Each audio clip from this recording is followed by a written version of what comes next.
I've met someone from Australia, I've met Germany, we've got Pierre, who have come from the bloc in Paris. Representatives from all over the country have travelled here today to make our stand against Sharia law zones which are being promoted in our nation.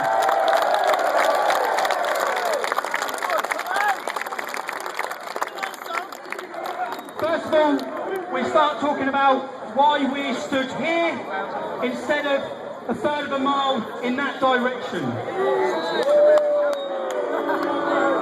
In our planning process, working with the Metropolitan Police, we had agreed up until the 3rd of September, 5-6 days ago, we had agreed that we would march to the end of that road and we would go a third of a mile in that direction.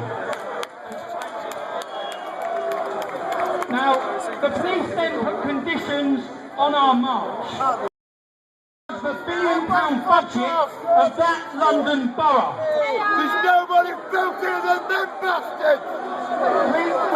We keep getting told that Tower Hamlets is a Muslim borough.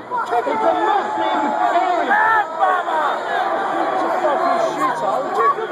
There is no such thing in this country as a Muslim area.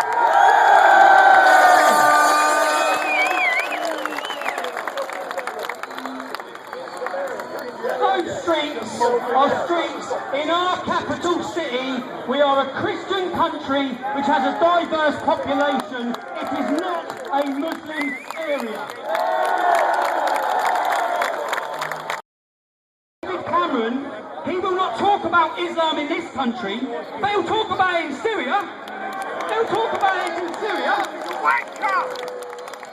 Fucking traitor! David Cameron wants to help the Muslims in Syria, he wants to help the Muslims in Tower Hamlets. The whole time he ignores the Christians in Syria and he ignores the English people in Tower Hamlets. David Cameron wants to fucking bully!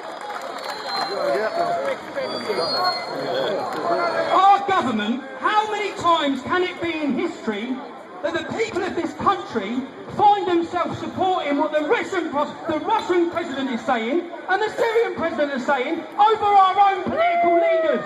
How many times?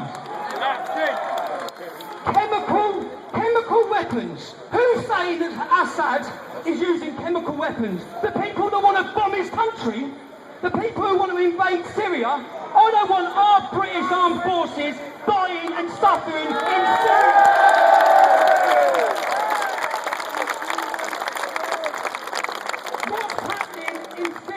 Is religious. It's to do with sectarianism within Islam. It's nothing to do with us.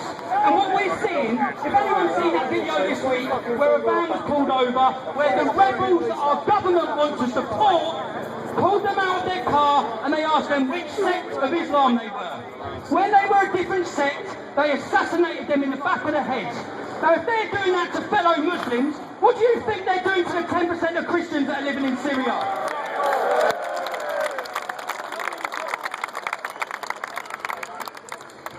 David Cameron and our elected leaders, Tony Blair, war criminal, they want to bomb democracy into the Middle East. The whole time we're losing our democratic rights in our own countries. Our freedoms are under attack. That decision that was made yesterday in the court, it was clearly put out. And what I was surprised that the Metropolitan Police told the truth. I was very surprised they told the truth.